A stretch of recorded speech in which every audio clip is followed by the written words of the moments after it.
Let's talk right now to Philip Ingram, MBE, former senior military intelligence officer. Story on the front page of the Daily Mail today, Philip, suggests that vital training for military units is being axed to pay for a salary hike for troops. Now, I suppose this is the ultimate kind of dilemma for the Ministry of Defence, because on the one hand, they want to pay their people some more money, but on the other hand, they also need this vital training, right? Well, they do, and this is where the government has turned around to the MOD and said, yeah, we're giving everyone 6% pay rise. By the way, find it from within your own budgets. Yeah. And this is probably what they're going to do across all different departments, which, you know, there's no point in having lots of troops if they're not properly trained. However, you know, the training money is always one of the first that gets hit, as is the sort of money that's looking after accommodation and other things, because that's in your money. It's physical cash that has to be spent that year. Unbelievable. One of the things they're suggesting might happen is that soldiers might be forced to pretend they're firing weapons rather than actually using live ammunition. Now, this takes me back to Ursula von der Leyen, who, when she was the defence minister in Germany, I think issued some of the German army recruits with broom handles so they could pretend they had a gun.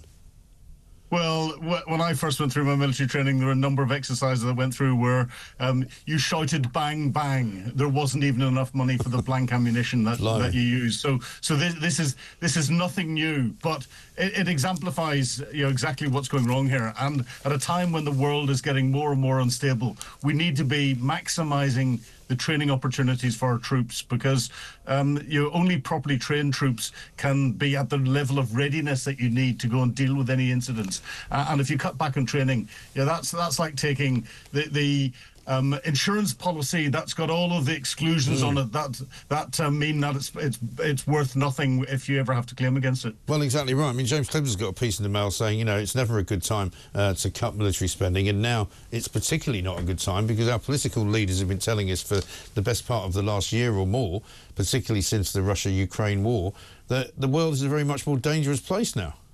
Well, you know, May, June, Keir Starmer was turning around and saying that he'd increase defence spending to 2.5% whenever conditions allowed. Right. Then he gets in July, August.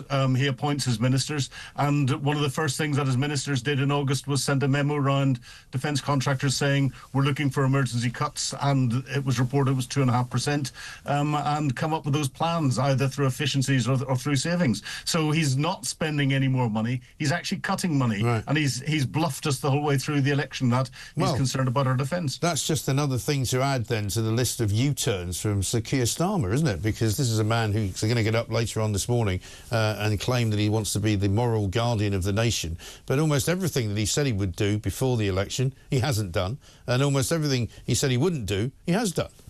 Yeah, well, he's living up to his reputation of two-tier care by having, you know, the first tier, what he promised during the election, and the second tier by what he's trying to deliver afterwards. And it seems as if you're not part of his union friends or anything else, or presenting that wider political threat to him, then you're at a tier that he's not going to even consider funding. No, I know. It's absolutely shocking. Meanwhile, you got Robert Jenrick calling today for use of the military to tackle the small boats crisis. My understanding is a few years back, it could have been 2 or 3 years, I think under Priti Patel, they had the Navy operating in the Channel, but they weren't really doing very much, and I don't think were empowered to do very much. Mostly they were rescuing people from the small boats and bringing them to Dover. Yeah, there's not much more that the Navy can do. This is a soundbite for the Conservative Party political leadership. The Home Office Border Force have got enough capability that's in there. The key is finding a deterrent to stop the individuals wanting to spend lots of money with the criminal gangs.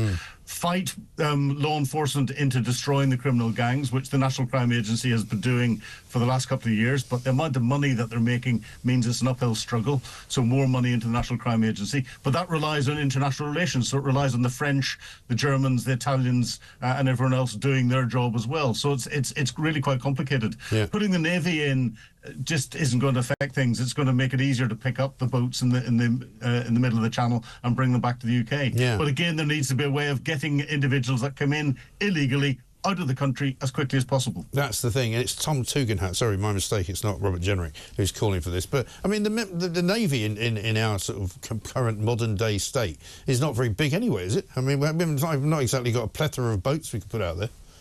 Well, exactly, and it hasn't got the right sort of boats and equipment and all the rest of it to start to do this. So, it's a soundbite, and unfortunately, we've got politics by soundbite rather than politics by substance, and that seems to be creeping into the Tory party leadership. I'm surprised at Tom Tugendhat, because Tom knows this. He's a military man. He's a reservist. He's served in operations, but he's appealing to the Conservative Party membership. He is indeed. Final word just on Ukraine, Philip. The Russians appear to have changed their tactics slightly.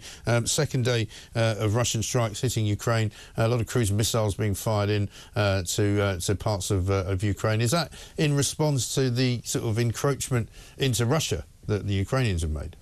I'd call it slightly more than encroachment. It's a mini invasion that the Ukrainians have done into Russia. Yes, it's Vladimir Putin trying to say to the Russian people and say to his international supporters, Kim Jong-un, Xi Jinping, the Grand Ayatollah, that he's still in control and he can retaliate for this Ukrainian attack into his country. The Ukrainians still have the initiative. They have been phenomenal in the number of missiles that they've shot down. Unfortunately, some have got through and hit, as the Russians always target civilian targets and hotels. And we've seen the tragic death of some of our colleagues supporting the press that are out there. Yeah, absolutely right. Philip, good to talk to you. Thanks very much indeed. Philip Ingram, MBE, former senior military intelligence officer. Yeah, I mean, I think you either support the armed forces or you don't.